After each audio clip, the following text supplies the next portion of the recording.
Hey everyone, welcome back to our channel. Today we're going to walk you through the steps to log into your Dgme employee account. Whether you're a new employee or just need a refresher, this tutorial will guide you through the process step by step.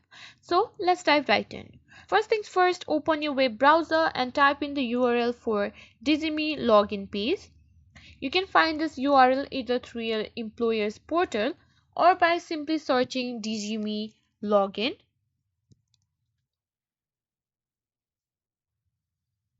Once you're on the login page, you'll need to enter your credential.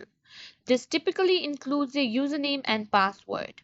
Make sure you double check for any typos to avoid any login issues. Some Dgme login pages may have an added layer of security such as CAPTCHA or two-factor authentication. If prompted, follow the on-screen instructions to complete the verification process. After entering your credentials and completing any necessary security verification, click on the Login or Submit button to access your Dgme employee account. Once logged in, you'll be directed to your Dgme dashboard where you can access various features and information related to your employment.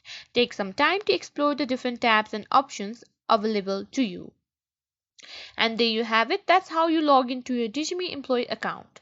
We hope this tutorial was helpful. If you have any questions or need further assistance, feel free to leave a comment below. Thanks for watching and we'll see you in the next video.